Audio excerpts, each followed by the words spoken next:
자, 오늘 저와 여러분들이 함께 나누실 말씀은 마태복음 5장 13절 말씀입니다. 마태복음 5장 13절 하나님의 말씀을 같이 한 목소리로 같이 읽으시겠습니다. 너희는 세상의 소금이니 소금이 만일 그 맛을 잃으면 무엇으로 짜게 하리요? 후에는 아무 쓸데없어 다만 밖에 버려져 사람에게 밟힐 뿐이니라. 아멘. 할렐루야. 자, 여러분 한 주간 동안 평안들 하셨습니까? 예. 자, 제 예수님의 산상 설교 중 지난 주일까지 팔복에 대한 설교를 모두 마쳤습니다.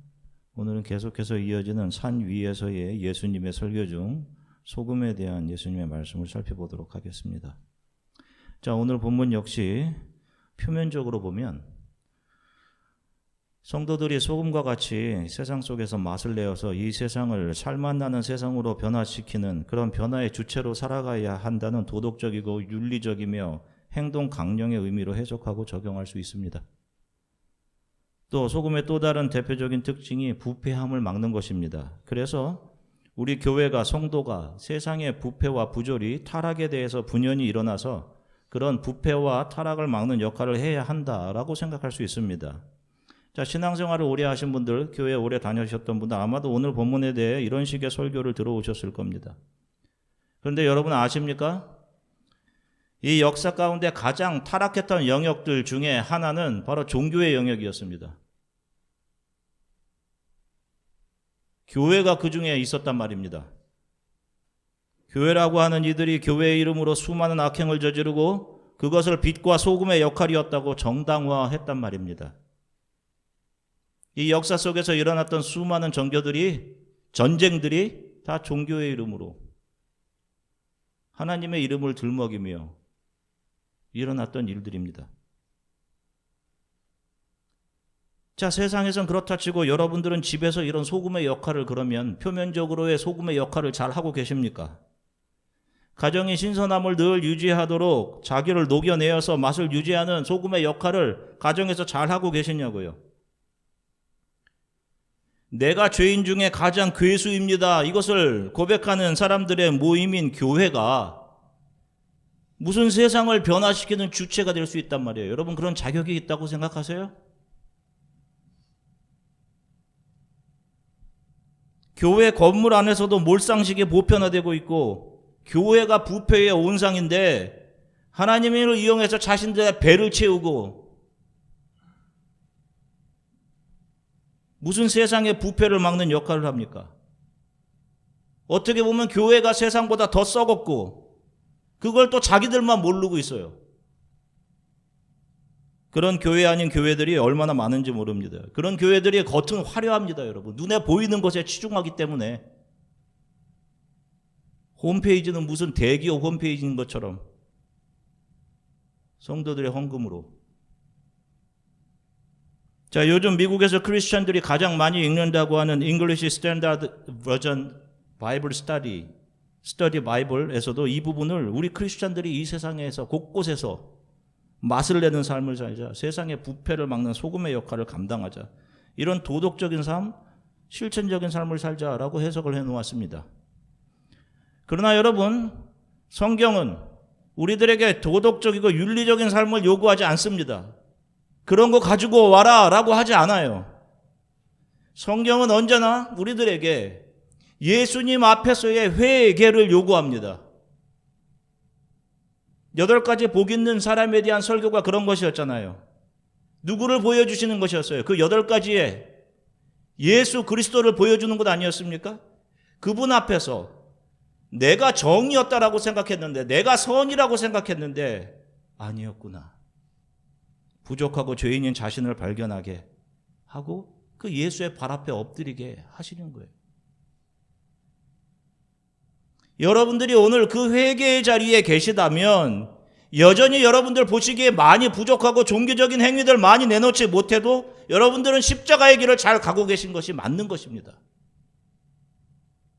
회개하면서 여전히 부족한 나의 모습에 대해서 나에 대한 신뢰를 버려가면서 예수를 붙잡으면서 가는 길이 십자가의 길인 거예요. 오늘 우리가 본문의 말씀을 이해하려면 먼저 성경 안에서 하나님께서 의미를 부여하고 계신 소금에 대해서 우리들이 살펴보아야 합니다. 자, 레위기 2장 13절 말씀 우리말 성경으로 같이 읽겠습니다. 모든 곡식 제물에는 소금을 쳐야 한다. 내 하나님과 맺은 언약의 소금을 내 곡식 제물에 빼지 말고 넣어야 한다. 내 모든 예물에 소금을 쳐야 한다. 자, 보세요.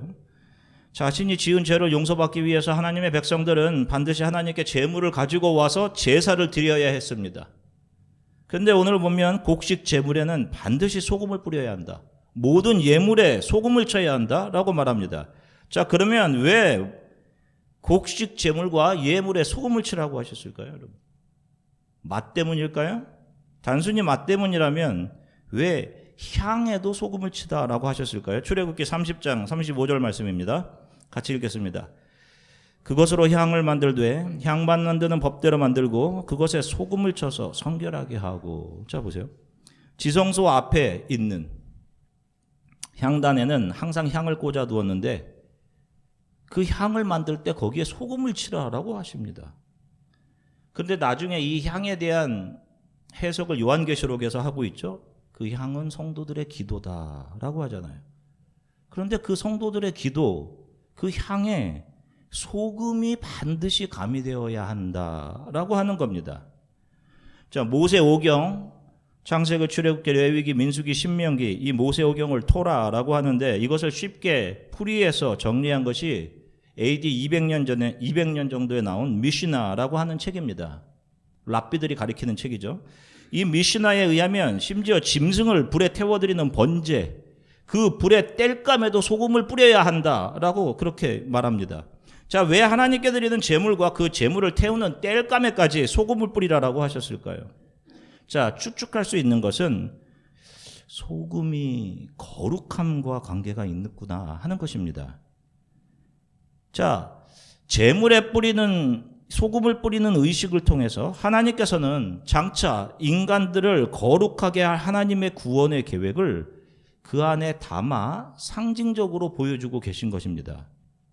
하나님께서는 소금이 쳐진 제물만 받겠다라고 하셨습니다. 그러면 하나님께서 언급하신 그 소금이라는 것은 사람이 하나님께 가져온 제물을 하나님이 받으실 만한 거룩한 제물로 변화시켜주는 매개체의 역할을 하는 것이다 라고 생각할 수 있습니다. 소금을 통해서 사람이 가져온 제물이 하나님이 받으실 만한 거룩한 제물로 변하게 된다는 것입니다. 그러니까 아무리 좋은 짐승을 가져와도 소금이 쳐져지지 않으면 하나님께서 받지 않으신다는 것입니다. 자, 이것은 소금이라는 것을 통해 우리들에게 주시는 상징입니다. 그 안에 어떤 의미가 있는 것이죠. 자, 우리가 예배를 드립니다. 오늘 세상에 속한 사람들은 다 자기의 육신을 위해서 좋은 시간을 보내기 위해 어딘가에 가 있습니다. 그런데 여러분들은 예배의 자리로 나와 있습니다. 예배라는 것은 하나님 앞에 나를 드리는 겁니다. 나의 삶은 하나님의 것입니다. 그래서 offering이라는 게 있죠. 우리가 헌금이라고 이렇게 해석을 했는데 헌금보다는 드림이 좋은 것 같아요. 제 생각에는. 자, 그래서 물질을 드리는데 실은 자기 자신을 드리는 겁니다. 예배를 통해서. 그런데 사람이 아무리 정의로운 일을 많이 했어도 아무리 도덕적으로 깨끗한 삶을 살았다 할지라도 그렇게 스스로 자부해도 또 아무리 다른 사람들을 감탄하게 할 만한 뛰어난 종교 행위를 많이 했다 할지라도 저희는 하나님 앞에 하나님이 받으실 거룩한 제물이 되지 못합니다. 될 수가 없어요. 거기에 무엇이 가미되어야 되는 거예요? 무엇이? 바로 그것을 하나님께서 상징적으로 소금 안에 담아주신 겁니다. 소금을 쳐야 돼.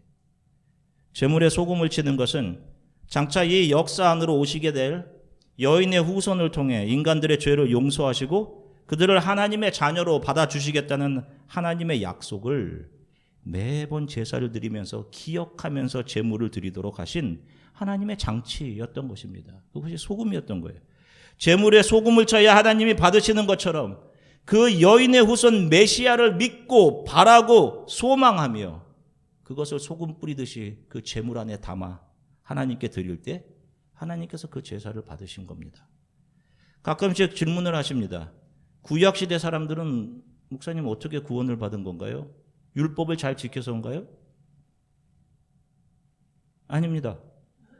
구약시대 사람들 바로 이렇게 재물에 소금을 치면서 장차 오실 여인의 후손 메시아를 통해 우리 모두의 죄가 사해질 것이구나. 하나님과의 화목이 회복되어서 영원히 하나님과 살게 되는 날이 오게 되겠구나. 그 여인의 후손을 믿는 믿음으로 제물을 드린 그 사람들이 그 여인의 후손을 믿는 믿음으로 구원을 받을 수 있었던 겁니다. 구약시대에는. 자, 이로 보면 구약성경에서 소금이라는 것은 장차 오실 메시아, 예수 그리스도 그분의 속성을 상징하는 것임을 분명히 알 수 있습니다. 자, 민수기 18장 19절 말씀 쉬운 성경으로 같이 읽겠습니다. 이스라엘 백성이 거룩한 예물로 드리는 것을 나 여호와가 너와 내 아들들과 딸들에게 주니 그것은 영원히 너희의 몫이다. 이것은 너와 내 자손을 위해 여호와 앞에서 대대로 지켜야 할 변치 않는 소금 언약이니라. 아멘. 자, 잘 보세요. 이 말씀. 레위 지파 제사장인 아론의 자손들에게 하신 약속입니다. 이스라엘 백성들이 하나님께 드리는 거룩한 예물 중에 짐승의 앞가슴과 넓적다리를 아론의 자손인 레위 자손들에게 영원한 음식으로 주시겠다라고 약속하는 겁니다. 거기에다가 소금 언약이다라고 아예 보증을 하십니다. 자, 영원한 음식을 주시겠다라고 해요. 그러면 아무리 앞가슴과 넓적다리 고기가 좋다고 할지라도 금방 먹으면 소화되어서 다음 날이면 배가 고파집니다. 그런데 이것을 영원한 음식이라고 말씀하셔요. 자, 그런 것을 보면 이 안에 무엇인가 담겨 있는 것이죠. 무엇인가를 상징하고 있는 것입니다. 자, 이 아론의 지파, 레위 지파 제사장들에게 주어진 이 약속은 이 땅에 하나님의 제사장으로 부름을 받은 모든 교회와 성도들, 바로 저와 여러분들에게 제공될 영원한 양식에 대한 약속을 상징하고 있는 것입니다. 자, 예수님이 오신 이후에 누구를 제사장이라고 합니까? 베드로전서 2장 9절 말씀입니다. 같이 읽겠습니다. 그러나 너희는 택하신 족속이요 왕같은 제사장들이요 거룩한 나라요 그의 소유가 된 백성이니 이는 너희를 어두운 데서 불러내어 그의 기이한 빛에 들어가게 하신 이의 아름다운 덕을 선포하게 하려 하심이라. 아멘. 자, 보세요. 예수 안으로 들어온 저와 여러분들을 뭐라고 해요? 하나님 나라의 백성이고 왕같은 제사장들이라고 합니다.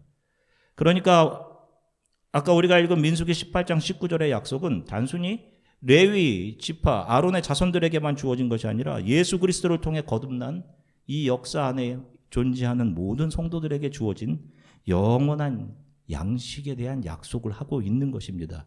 자, 그러면 이 양식은 무엇을 의미하는 것일까요? 요한복음 6장 35절 말씀 같이 읽겠습니다. 예수께서 이르시되 나는 생명의 떡이니 내게 오는 자는 결코 줄이지 아니할 터이요 나를 믿는 자는 영원히 목마르지 아니하리라. 아멘. 보세요. 예수님은 자기 자신을 영원한 생명을 주는 떡이라고 말씀하십니다. 자, 떡 5개와 물고기 2마리로 5,000명을 먹이신 후에 하신 말씀인데 이 일 후에 사람들이 난리가 났습니다. 그 예수님을 쫓아옵니다. 그 떡을 달라고 계속해서. 그래서 예수께서 강 건너편으로 가셨는데 사람들이 강 건너편까지 예수님을 쫓아와서 그 기적의 떡을 우리에게 계속 주셔서 우리가 영원히 배고프지 않게 좀 해주세요 라고 애원합니다. 그때 하신 말씀이 바로 이 말씀이에요. 자, 계속해서 읽어보겠습니다. 요한복음 6장 26절부터 27절 같이 읽겠습니다. 예수께서 대답하여 이르시되 내가 진실로 진실로 너희에게 이르노니 너희가 나를 찾는 것은 표적을 본 까닭이 아니요 떡을 먹고 배부른 까닭이로다. 썩을 양식을 위하여 일하지 말고 영생하도록 있는 양식을 위하여 하라. 이 양식은 인자가 너희에게 주리니 인자는 아버지 하나님께서 인치신 자니라. 아멘. 보세요. 예수께서는 이 땅의 양식이 아닌 무엇을 위해 일하라라고 하십니까? 영생을 주는 양식. 그리고 이 양식은 누가 주는 거라고 해요? 예수 그리스도. 자기 자신을 영생을 주는 떡이라고 하십니다. 그리고 이 땅을 지나가는 성도들은 이 영원한 생명을 주시는 떡, 예수 그리스도를 발견하고 이 예수가 주시는 영원한 생명을 소망으로 삼고 하루하루를 살아가는 사람들인 거예요. 그런데 그런 영원한 구원 말고도 성경이 이 땅에서의 풍성한 삶도 약속하고 있다라고, 그것을 바라고 소망해야 된다라고 하는 소리는 도대체 어디서부터 나오는 소리란 말입니까? 이 땅의 풍성함도 누려야 한다고요? 아닙니다, 여러분. 그런 건 복음이 아니에요. 사람들을 교회에 잡아두기 위한 귀에 듣기 좋은 세상의 소리이지 복음이 아닙니다.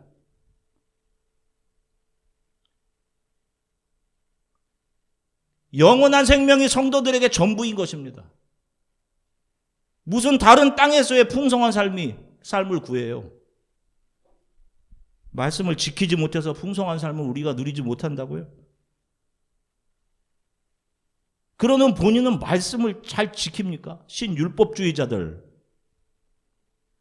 자기도 하나님 나라에 들어가려 하지 않으면서 다른 사람이 들어가는 것도 막는 것이잖아요. 예수님 당시에 율법주의자들, 바리새인들. 여러분 제발 복음을 들으세요, 여러분. 예수 그리스도를 믿고 영원한 생명이 있음을 아셔야 됩니다. 그것을 얻으셔야 되는 거예요, 여러분. 그것이 오늘의 힘듦을 기쁨으로, 소망으로 이기게 하는 겁니다, 여러분. 자, 아론의 자손들 레위 지파들에게 약속하신 소금 언약은 바로 예수 그리스도로 거듭난 사람들, 하나님의 은혜로 택함을 받아 왕 같은 제사장이 된 사람들, 바로 교회, 성도를 가리키는 겁니다. 그들에게 예수 그리스도께서는 자신의 몸을 주어서 그들이 영원히 살도록 영원한 구원을 그들에게 주시겠다라는 십자가의 메시지가 담겨진 약속인 것입니다. 좀 전에 우리가 읽은 민수기 18장 19절의 말씀이 소금 언약이 바로 그러한 내용인 겁니다. 자, 그 언약이 어떻게 확증되는지 보겠습니다. 마태복음 26장 28절 같이 읽겠습니다. 이것은 죄를 용서하기 위하여 많은 사람을 위해 붓는 나의 피, 곧 언약의 피이다. 아멘. 자, 보세요. 예수님께서 언약의 피라고 하시죠. 이 무슨 언약의 피였을까요? 바로 구약성경에서 나오는 소금 언약을 통해서 나오는 이 역사 속의 모든 교회에게 주신 구속에 대한 약속의 성취를 말씀하시는 겁니다. 그래서 예수께서는 자신의 피를 언약의 피라고 하시는 거예요. 이런 의미에서 소금 언약을 그리스도 언약이라고 말할 수 있는 겁니다. 그래서 오늘 본문에서 예수께서 너희가 이 세상의 소금이다라고 하는 것은 너희들을 소금인 나 예수 그리스도의 피로 사서 너희를 하나님 나라의 백성 삼고 이 땅의 제사장 삼았다. 나는 너희에게 나를 양식으로 주어서 영원한 생명을 주었다. 그래서 너희가 예수의 자녀로 거듭나게 된 하나님의 자녀들, 하나님의 사랑과 긍휼의 맛을 이 세상에 발산하게 되는 소금들이다 라고 하는 의미인 것입니다. 그리고 이 약속은 절대로 빼앗기거나 변하지 않는다라는 그런 의미인 거예요. 그래서 오늘 본문 다시 한번 읽어볼게요. 마태복음 5장 13절. 너희는 세상의 소금이니 소금이 만일 그 맛을 잃으면 무엇으로 짜게 하리요? 후에는 아무 쓸데없어 다만 밖에 버려져 사람에게 밟힐 뿐이라. 자, 이 말씀은 버려진다에 초점이 있는 것이 아니라 소금은 절대로 맛을 잃을 수가 없다라는 의미로 소금이 맛을 잃으면 짜게 할 것이 이 세상에 아무것도 없는 것 아니냐. 그런 것은 소금이 아니기에 버려지게 되는 것이다 라고 말씀하시면서 맛을 잃은 소금이라는 것은 있을 수 없음에 대한 반문을 예수께서 하고 계신 거예요. 집에 맛을 잃은 소금 있으세요? 너희를 불러주시고 자녀 삼아주시고 영원한 생명을 준 구원은 절대로 변하거나 사라지지 않는다라는 것을 강조해서 말씀하시는 겁니다. 맛이 안 나는 것은 처음부터 소금이 아니었기 때문에 맛이 안 나는 겁니다. 우리 크리스찬들의 세상에서의 소금됨은 예수 그리스도의 소금되심, 그분이 자신의 모든 것을 녹여내셔서 우리를 위해 열어놓으신 영원한 하나님의 나라를 나의 삶의 가장 귀한 것으로 알아서 내가 사랑했던 세상의 것들을 버려가고 나의 옛사람이 죽어가는 과정으로 나타나는 것이지 내가 세상을 변혁시키고 변화시키는 어떤 그런 주체가 되는 삶으로 나타나는 것이 아닌 것입니다. 그게 소금 삶이 아닌 거예요. 예수님은 소금을 언급하시면서 예수 그리스도 안에서 한 형제자매 된 사람들 사이에 화목을 강조하신 적이 있습니다. 마가복음 9장 50절 말씀입니다. 같이 읽겠습니다. 소금은 좋은 것이다. 그러나 소금이 그 짠맛을 잃으면 어떻게 다시 짜게 되겠느냐. 그러므로 너희 가운데 소금을 간직하고 서로 화목하게 지내라. 아멘. 자, 말씀을 좀 이해하기 어려운 말씀이란 말입니다. 일반적인 생각으로 세상 사람들은 어떤 때 소금을 뿌립니까? 맛을 내는 데 말고 어떤 때? 이게 액땜할 때, 별로 안 좋은 일 당했을 때. 제가 어렸을 적에 시장에서 장사하시는 분이 누가 돈을 안 내고 물건을 가지고 도망가니까 그 뒤에다 대고 소금을 냅다 뿌리시면서 에이 재수 없다 물러가라 막 이렇게 하고 뿌리시던 적이 기억이 납니다. 전에 있었던 교회에서 있었던 일인데 아침에 주일날 아침에 교회 와보니까 누가 이 교회 의자에다가 소금을 다 뿌려놨어요. 이 빨간색이에요. 똑같아요. 근데 소금을 다 뿌려놨습니다. 앞자리부터 끝까지. 그래서 깜짝 놀랐어요. 알고 보니까 한 백인 부목사님이 소금을 두고 화목하게 하라라는 말씀이 성경에 있다고, 지금 우리들에게 화목이 필요하다라며 새벽에 나와서 기도하면서 뿌리셨다는 겁니다. 그래서 우습기도 하고 또 안타깝기도 하고 그랬어요. 너희 속에 소금을 두고 서로 화목하라라는 이 본문은 이렇게 진짜 소금을 뿌려가면서 화목하라라는 의미가 아니라 자신의 모든 것을 녹여내어 우리들에게 영원한 구원의 길을 열어주신 주 예수 그리스도를 소금으로 이야기한 것입니다. 바로 예수 안에서 화목해라. 예수 그리스도 안에서. 너희 모임 안에 예수 그리스도가 계시다는 것을 항상 잊지 말아라 라고 하는 거예요. 서로 부족하고 연약해도 너희들이 주 예수 안에서 함께 지어져가는 형제 자매임을, 가족임을 잊지 말고 너희 모임 안에는 항상 예수 그리스도가 계심을 염두에 두고 거룩한 모임을 가지고 그 소금 예수 그리스도로 하나 된 형제 자매들과 영원을 소망하며 화목하라, 이런 말씀인 겁니다. 성도 두세 사람이 모인 것에 누가 계신다고 하셨어요? 예수께서. 나도 그들 중에 있다, 이것을 기억해라 라고 하는 거예요. 그래서 제가 성도들이 모인 자리에서 세상적인 것들을 가급적 하지 않는 게 좋습니다 라고 늘 말씀을 드리는 겁니다. 아시겠어요? 여러분들 두세 사람 모인 곳에 그 중심에 누가 계세요? 예수가 계신 겁니다.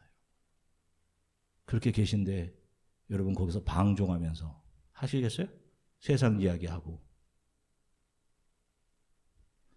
크리스천 성도, 교회의 정체성은 이 소금 언약을 우리의 온 삶으로 지켜내는 데 있습니다. 자신을 다 녹여주신 예수 그리스도의 흔적이 삶에 고스란히 배어서 그것이 하나님의 사랑과 긍휼의 맛으로 세상 속에서 맛을 내는 이들이 크리스천인 겁니다. 이것이 너희가 세상 속에서 소금이다라는 말씀의 진의인 것입니다.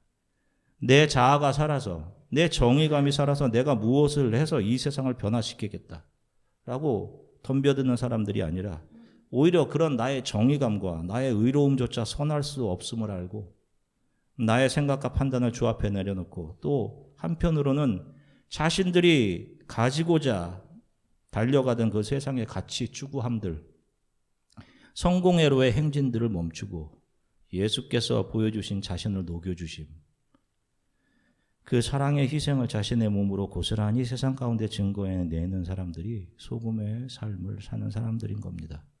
이것을 소금 언약, 약속으로 알고 여러분들의 삶으로 이 세상에 반드시 지켜내는 이들이 교회이며 하나님의 자녀들인 것입니다. 믿음의 길이라는 것은 내가 부유해지는 길이 아닙니다, 여러분. 세상에서 성공하려면 여러분 예배드리는 시간에 가서 열심히 일하시고 공부하시고 돈 많이 버시면 세상에서는 성공할 수 있어요. 그러나 영생은 얻을 수 없습니다. 우리가 가는 이 믿음의 길은 내가 죽고 부인되며 녹아지며 가는 길입니다. 내가 그렇게 입고자 했던 세상의 옷들이 하나씩 벗겨지며 예수로 옷 갈아입는 과정인 거예요. 내가 녹아져 예수의 향기, 영원한 생명을 주심을 세상에 남기는 사람들이 크리스천 성도들일 겁니다. 여러분. 가정에서, 직장에서, 교회에서, 여러분들이 계신 곳에서 여러분들에게는 어떤 맛이 나는지 잘 점검해 보세요, 여러분. 분노하시다가도 이런 맛이 내가 나면 안 되는 것이구나. 하나님 저를 긍휼히 여겨주세요. 불쌍히 여겨주세요. 이기심과 욕심과 탐욕의 맛이 나면 안 돼요. 어떻게 하면 성공할까? 어떻게 하면 더 가질까? 이런 맛이 나면 안 되는 겁니다. 하나님, 오늘 주님을 예배합니다. 하나님께서 원하시는 곳에 내가 있기를 원합니다. 그곳에서 세상을 향해서 그리스도로 비추어내는 그런 크리스찬으로 살아가기 원합니다. 여러분들의 남은 삶들을 세상의 즐거움과 허영을 쫓는 데 사용하지 마시고 주의 은혜와 사랑, 긍휼과 용서의 맛을 세상에 녹여내는 소금들로 살아가시길 주 예수 그리스도의 이름으로 간절히 축원합니다. 잠시 기도하겠습니다. 잠시 기도할게요. 우리들에게 영원한 삶을 주신, 자신의 모든 것을 녹여내어서 우리들에게 영원한 삶을 주신 하나님 참 감사합니다. 내게 주신 그 영원한 생명을 이 세상에 잘 전달하며 예수 그리스도를 모르는 이들에게, 눈에 보이는 것이 전부라고 믿으며 살아가는 사람들에게 하나님의 사랑과 긍휼의 맛을 알려주고 영원한 생명이 있음을 알려주며 그들을 위해 나의 삶이 녹아지는 하나님 그런 삶을 살게 해 주십시오. 나를 통해 누군가 이 땅의 작은 예수들로 그렇게 태어나는 하나님 그런 이들이 있게 하나님 도와주십시오. 우리 이렇게 잠시 함께 기도하겠습니다. 사랑해 주님 참 감사합니다. 사랑하는 성도들과 함께 하나님 말씀을 나누게 하셔서 참 감사합니다. 주님 적은 인원이 모였지만 하나님 선포된 하나님의 말씀이 살아 움직여서 하나님 이것이 한 주간 동안 기억나게 하시고 우리들에게 영원한 생명을 주신 그 예수 그리스도, 아무런 조건 없이 자신을 내어주심을 통해 하나님과의 화목을 이루어주신 주님, 그렇게 조건 없이 나에게 주신 그 영원한 생명을 은혜로 하라. 그 영원한 생명을 이 세상에 잘 전달하는 교회로서, 크리스천으로서 살아가게 하나님 도와주십시오. 내게 주신 삶이 나의 즐거움과 눈에 보이는 성공들과 세상의 유행과 하나님 그런 것들을 따라가는 삶이 아닌 나에게 믿음으로 보여주신 영원한 하나님의 나라를 소망으로 삼고 그것으로 인해 하루하루를 견디고 기뻐하며 살아가는 크리스천으로 한 주간 동안 이들이 이기며 인내하며 살아갈 수 있도록 하나님 도와주십시오. 이들 안에 기쁨을 주시고 주님께서 함께 거하신다는 사실들을 매일의 삶에서 알려주시기를 간절히 소망합니다. 감사드리며 예수 그리스도 이름으로 기도드립니다.